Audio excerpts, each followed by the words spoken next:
السلام عليكم، عاملين ايه؟ واهلا بكم في فيديو جديد في قناة في التسعين. كالعادة انا زياد ابراهيم ومعاكم الباشمهندس ابراهيم. اهلا وسهلا اهلا وسهلا كابتن زياد. ان شاء الله النهاردة هنتكلم على انتقال محمد صلاح للدوري التركي، وما هي الخطوة الجديدة وايه ايه اللي كان بيدور في عقل محمد صلاح لما هو انتقل، ومشواره لمدة 9 سنين مع ليفربول كانت رحلة طويلة جدا.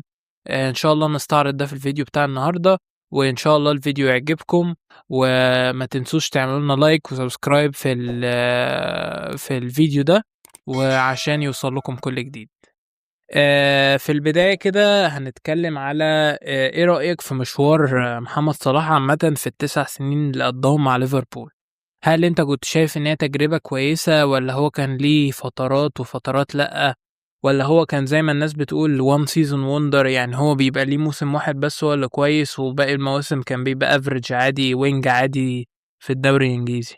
لا، هو الحقيقه محمد صلاح عمل انجاز كبير وارقام قياسيه في الدوري الانجليزي عامه، ومع ليفربول بشكل خاص. مم.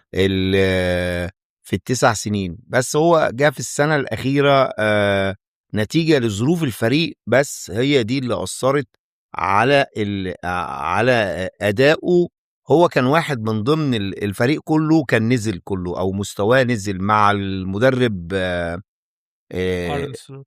ارن سلوت اللي معاهم، ده اللي هو ما جاش معاه كيمياء زي ما كان مع المدرب اللي هو السابق الالماني اللي هو يورجن كلوب. كلوب. بس انا برضو شايف هندسة، يعني ان هو مش عارف، انا حاسس برضو ان محمد صلاح برضو هو مسيرة طبعا محترمة وكل حاجة، بس انا حاسه فعلا للاسف هو حط نفسه في اخر كام موسم ان هو يبقى لاعب افريج. مش عارف ليه انا حاسس كده. هل ده بقى احساس صحيح ولا احساس غلط؟ حاسه ان هو يعني هو مثلا مع المنتخب فعلا بيأدي اداءات كويسة، ومش ده اللي احنا جايين نتكلم فيه في الفيديو بتاع النهارده. احنا النهارده عايزين نتكلم على نشوف هل هو فعلا جناح، يعني هل هو أدى حاجة تخليه يبقى من الأجنحة الكبيرة طبعا في البريمير ليج وفي العالم وفي التاريخ طبعا، ولا هو يستاهل فعلا اللي حصل له آخر كام موسم، إن هو كان بياخد انتقادات والناس بتقول عليه إن هو جناح عادي، ما عدا بس موسم 2025 اللي هو قدم فيه تقريبا أحلى موسم فردي في تاريخه. عايز أعرف منك الإجابات على الأسئلة دي. هو الحقيقة محمد صلاح في ال9 سنين اللي هم قضاهم وده على فكرة فترة طويلة جدا، ان انت مفيش لعيب في العالم يقدر يحافظ على مستواه لمدة 9 سنين، ولكن محمد باجتهاده والمنتاليتي بتاعته والشغل على نفسه عمل نتائج كويسة جدا. لما نقدر أحسن منتاليتي حتى الآن. منتاليتي كويسة جدا وأداء رائع، ولكن استحالة، يعني زي ما بيقول المثل كده، من السهل الوصول للقمة، لكن من الصعب اللي ايه أن تبقى. ان تبقى فوق القمة. فلازم ولاعيب الكورة آه، ب- بت يعني بيصيبوا زي بيصيب اي نجم او اي نجومية في اي مجال. لما يوصل لمرحلة البيك، ممكن ممكن يقع شوية. ممكن يحصل فيه كذا، وبعدين تزامن ده بقى مع محمد صلاح. هو طبعا قدم ارقام قياسيه وكل الناس عارفاها، من ناحيه احراز الاهداف هو على وصل مستوى. لمرحلة إن هو طبعا انضم من 2017، يعني في ايوه. صيف 2017. اه. لغاية يعني هو من المرحلة دي لغاية 2020 كان بيأدي أداءات حلوة، بس هو للأسف يعني مستواه كان عالي برضه، بس هو انخفض شوية، يعني بقى جناح اللي هو العادي، يا كابتن جناح زياد، عادي. طبيعي طبيعي طبيعي، واقول طبيعي 3 4 5 مرات الى ما لا نهايه. ليه؟ ان لعيب الكوره وفرقة الكورة استحالة تفضل على نفس المستوى، لازم يحصل لها اب اند داون. يعني مم. وارد ان يحصل حاجة زي كده.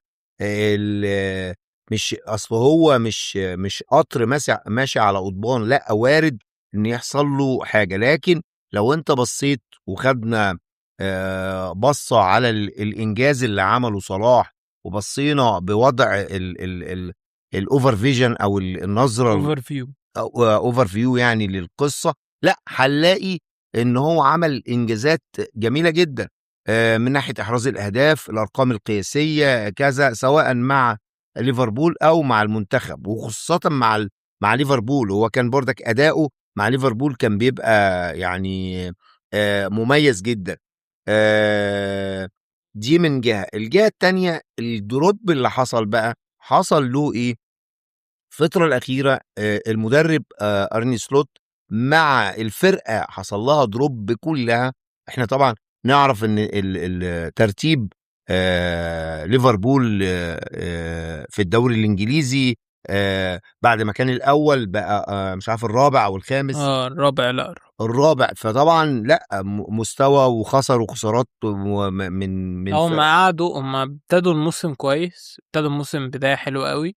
ده بتتكلم على الموسم ده. الموسم ده اللي هو ايوه، ما هو احنا 2026. بنتكلم على الدروب اللي حصل، فهو ده اللي حصل، والكيمياء بينه وبين المدرب وبعدين الصراحة أنا حسيت برضو يعني إن هي ما كانتش غلطة صلاح زي ما ناس كتيرة بتقول برضو لا كله في نزل، الإعلام الغربي برضو. كله نزل.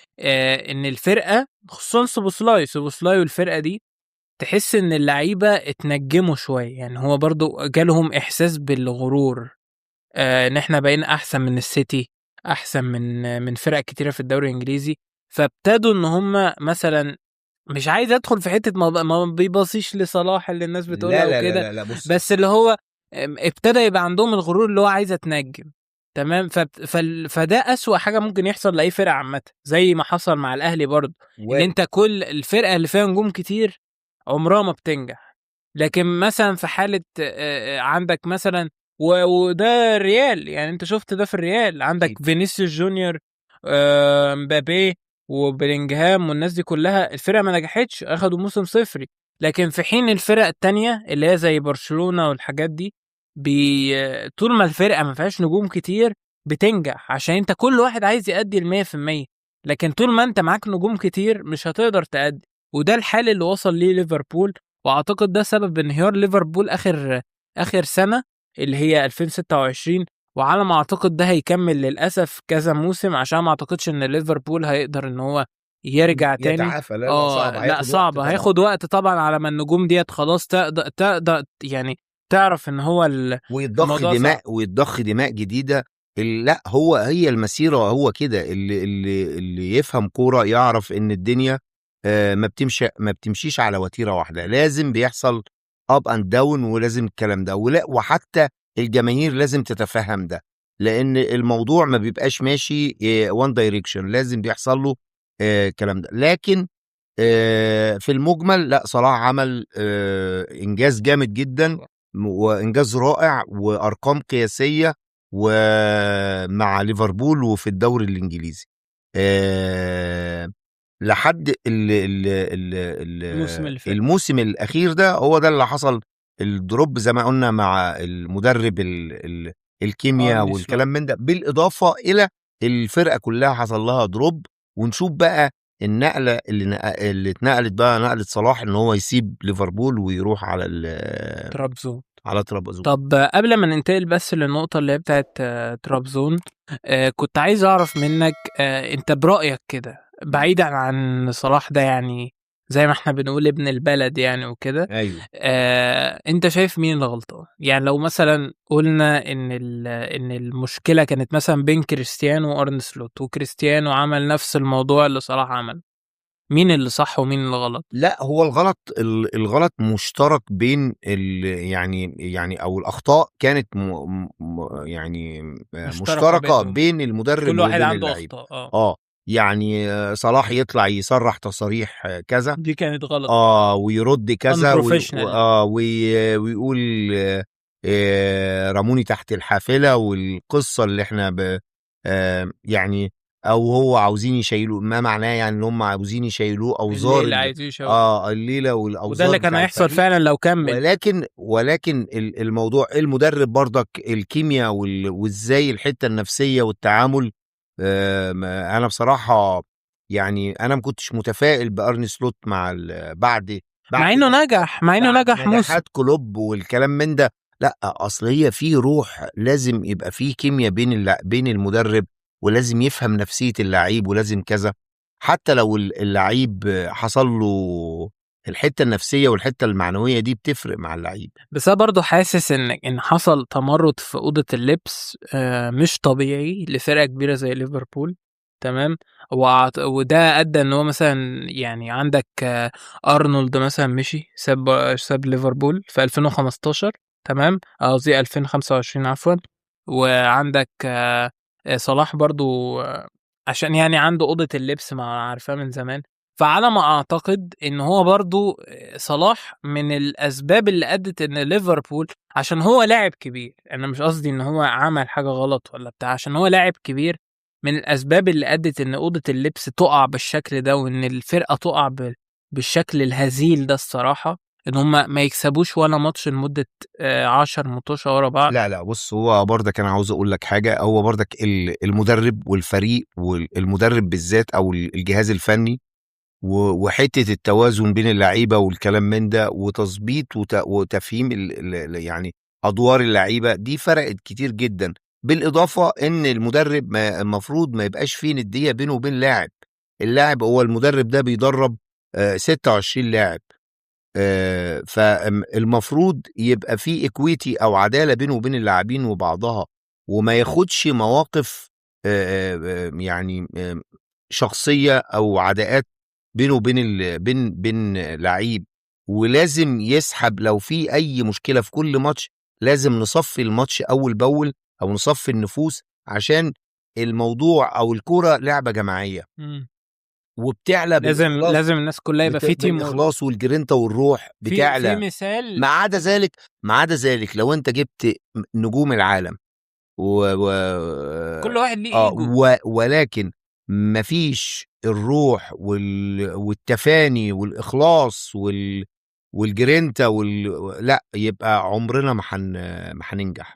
ف والدليل على كده كمان ان هو بعد ما صلاح وخلص مواضيعه مع ليفربول وقال خلاص مش اخر موسم بالنسبه لي، اداره ليفربول فطنت ان ارني سلوت ده كان سبب المصايب، وبرضك ما كملوش ودي أزمة ليفربول يعني برضك على فكرة الحتة كإدارة. دي برضك إدارة ليفربول مش أحسن حاجة. للأمانة يعني بيطبع عليها برضك بيغلب عليها الطابع الإنجليزي اللي فيه العند، واللي فيه المكابرة، واللي فيه كذا. وإن أنت تخلي المشروع يكمل لا، للآخر. والمشروع بيكمل للآخر ويدي مش عارف إيه، من غير ما يبقى المفروض في حاجة اسمها الفيدباك طوالي. الإدارة بتعرف ما تسيبش الفرقة ماتش واتنين وتلاتة إيه ده يا عم؟ طب أنت مش لازم تراجع وتشوف الدنيا ولا إيه؟ أنت فين كإدارة؟ يعني ما ينفعش الكلام ده. فصلاح قفل أو نهى مسيرته مع ليفربول، وليفربول قامت ناهية مسيرة أرني سلوت معاها. ف فصلوا والفرقة الناحيتين. الفرقة عندهم هم اللي هيقعدوا 3 4 سنين في هم، وعمرهم ما بس هيوصلوا هما جابوا مدرب كبير برضو اللي هو إيراولا ده، ب- فعلى ما أعتقد إن بغض هو النظر ممكن على بال يعمل ما حاجة. يلملم أوراقه والدنيا، هو فالدنيا مش هتبقى. انت طبعا تابعت بورنموث السنه اللي فاتت وشفت قد ايه هي فرقه جامده جدا. هو المدرب بتاعها طبعا وصلهم ان هم وصلوا اليوروبا ليج اللي هو إمم. الدرجه الثانيه في الدوري الابطال يعني. فده انجاز عشان نادي بورنموث، للي ما يعرفش هو اصلا نادي يعتبر من الاواخر. إمم. يعني هي من الانديه اللي هي بتبقى من العاشر وينزل بقى. تمام. فان هو لدرجه ان هو يوصلهم ان هم يبقوا سادس او خامس دوري، يوصلوا باليوروبا ليج، فده معناه ان هو قادر ان هو يحول فرقه زي ليفربول من ان هي متدهوره كده، ان هو يجيب نجوم ويجيب، وهو اصلا بالفعل عمل كده. وبعدين يعني هنشوف يعني في الموسم الجاي ايه اللي هيحصل. وادينا في بري سيزون بنشوفهم بيقدموا نجاحات كويسه، فان شاء الله فرقه برضو عريقه والواحد ما تخليش الواحد نفسه ان هي تخسر الصراحه. يعني انا بحب ليفربول اصلا من زمان، فان شاء الله يرجعوا ويرجعوا زي ما نتمنى لهم كانوا. التوفيق، ونتمنى لصلاح برضك التوفيق في مع فريقه الجديد يعني. ونيجي بقى في اللقطة اللي هي بتاعت طرابزون بقى، ايه رأيك في الترانسفير ده؟ يعني ايه اللي يعني انا ايه اللي خلاه ينقل من بشكتاش وجلطاسراي لمرة واحدة يروح طرابزون؟ لا معلش سامحني، هو مش كده. ايه اللي بيعمله صلاح بعد الدوري الانجليزي وبعد ما وصل للقمة دي؟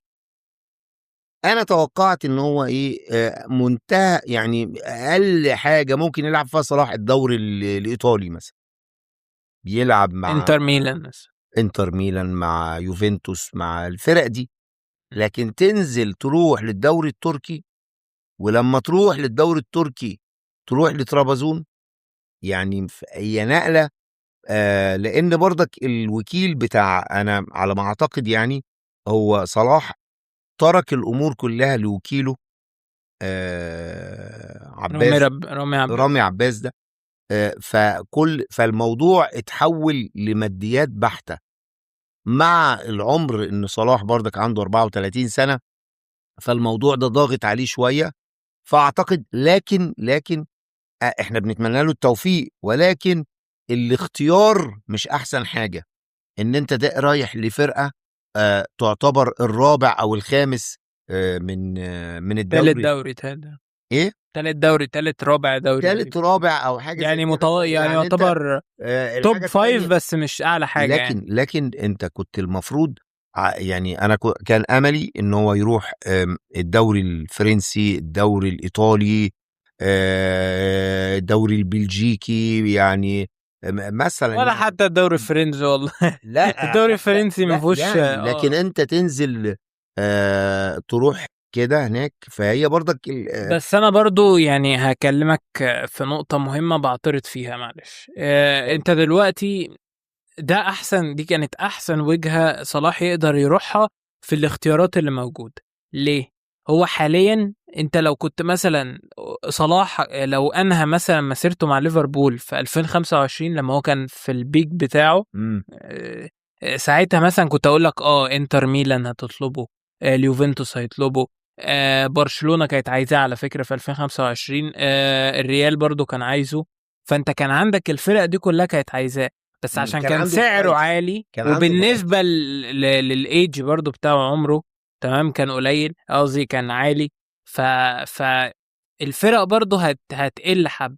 فلما بعد ما ليفربول ادى الموسم الكارثي ده، وطبعا رموا صلاح ان هو اللي هو السبب ايوه في ايوه اللي ايوه. حصل، وان هم طلعوا من الشامبيونز ليج وكل ده، انتهت خلاص مسيرة صلاح الأوروبية. وده اللي احنا افتكرناه، ان هو خلاص لما هو هيسيب ليفربول، والأزمة كمان اللي طلعت عليه سمعة ان هو بيعمل أزمات مع المدربين، فده أدى لأن إن الأندية بقى خلاص خافت. ده احنا عايزين نجيب وينج يبقى عنده اكسبيرينس يديها للعيال الصغيرة اللي هم ويصنع طالعين، الفارق. ويصنع الفارق.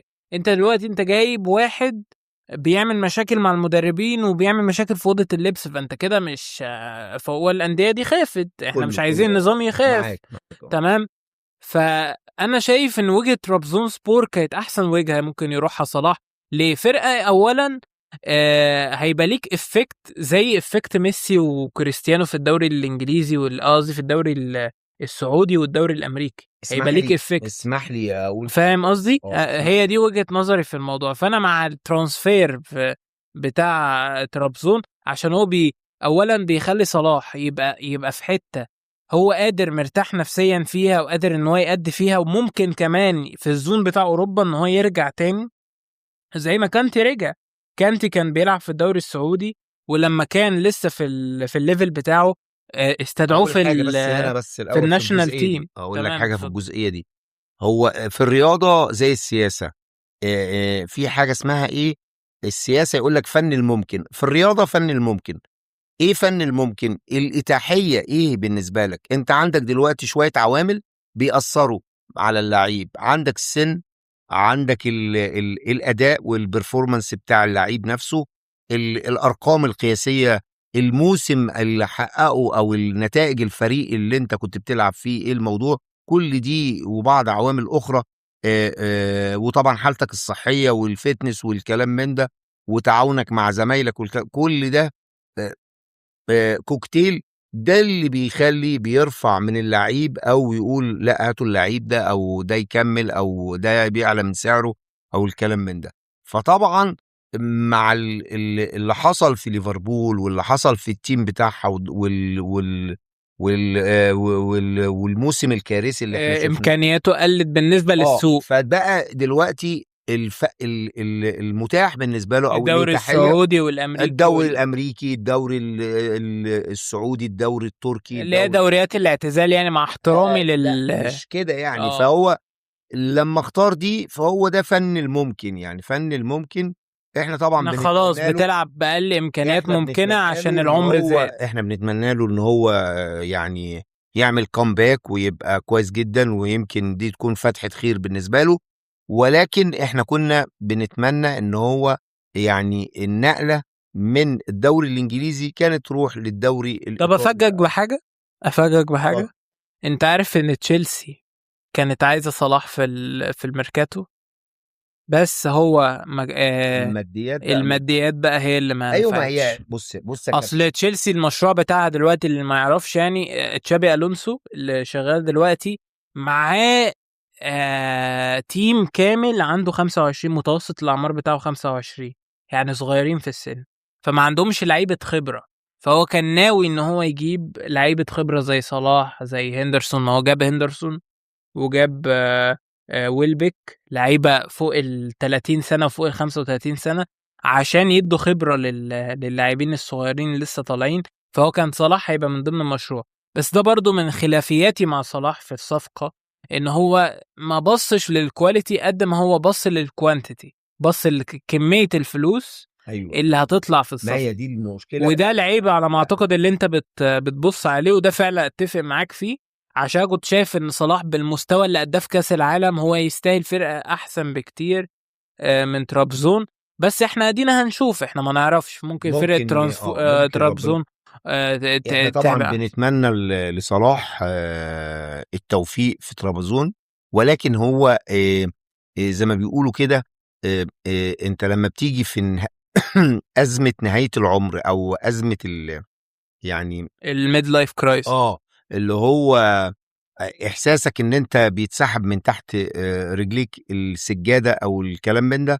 فده بالاضافه ان انت يعني حتى الانديه اللي بتوقع معاه او بتتعاقد معاه بتبقى لمده سنه او سنتين، لانه برضك مش ضامنين. انت عندك 34 سنه وممكن السن ما يساعدكش. فده كل دي عوامل، بالاضافه ان هو عاوز ياخد برضك الوكيل بتاعه عاوز الماديات والحاجات دي. فلما انت قدمت دول فانت مش هتحصل على احسن نادي بتاع. لكن في الاول وفي الاخر وفي حلقتنا دي نتمنى له كل خير وتوفيق ان شاء الله. يمكن ربنا سبحانه وتعالى يعني ان شاء الله يخيب ظننا ويعمل شغل كويس جدا مع طيب اخر سؤال ان شاء الله، انت تتوقع صلاح هيقدم ايه مع ترابزون؟ وهل ممكن الفرقة كده بعد ضم صلاح يبقى عندها الدافع او القابلية ان هم عندهم عفوا، ان هم عايزين يوصلوا، ان هم يعني على اقل حاجة الطموح ان هم يوصلوا تشامبيونز ليج، او ان هم ياخدوا الدوري؟ ولا انت بتظن ايه، خصوصا مع ان ان الدوري التركي المستوى فيه عالي؟ يعني احنا ايوه لقينا ايوه جالاتا مثلا حاليا معاها فرقة مرعبة، معاها فرقة اوسيمين و... واللي هو جابرييل سوزا ولاعيبة كتيرة كويسة اصلا وعمرهم صغير برضو، وعندك فينرباتشا، وعندك بشكتاش. فانت عندك الفرق دي كلها بتنافس معاك على الدوري. فانا ما اعتقد ده هيعلي التنافسيه وهيعلي مستوى محمد صلاح، وده الجانب الايجابي للدوري، ان هو لما انت بتلعب في دوري فيه تنافسيه عاليه زي ده، اكيد مستواك الجماهير والشعب المصري ذات نفسه هيبقى بيطلب هو منك اكتر. احنا شايفين دلوقتي ان هو الاستقبال كويس وهم فرحانين بيه، وعلى المستوى الجماهيري وعلى المستوى النادي وعلى المستوى إدارة النادي وكده. وطبعا الإدارة الفنية للنادي. وده إن شاء الله مع زمايله ومع التيم بتاعه ممكن يحققوا نتائج كويسة. طبعا في تنافسية زي ما انت بتقول في الثلاث اربع أندية الكبار اللي موجودين زي ما انت ذكرتهم، بشكتاش وفنربخشة وطرابزون وجلاتا سراي والكلام من ده. فدول هنشوف ان شاء الله، يعني ان شاء الله يعني نتمنى ان هو يكون في ينافس. نتيجة وينافس كويس ويرجع للدوري الاوروبي يعني والكلام من ده ويعمل شغل كويس.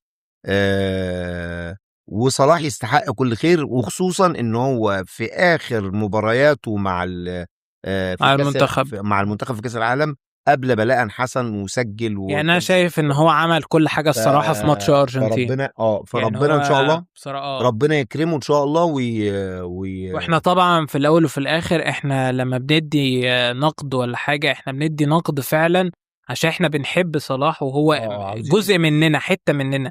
ودايما في اللعيبه المصريه انت بتحس ان هم يعني اخواتك او ناس قريبه هي منك، المصريه فانت بتنقح عايز المصريه بتنقح علينا ايوه والوطنيه والحب ايوه والكلام ده. فاحنا عاوزين اللي مننا، يعني كل الناس جماهير ليفربول المصريه دلوقتي بقى يعني بقى شريحه كبيره جدا بتتابع ليفربول وبتحب ليفربول وبتحب الدوري، تتابع الدوري ده الانجليزي اتعمل لهم اكتر واتش بارتيز. بسبب اه وجود حد زي صلاح.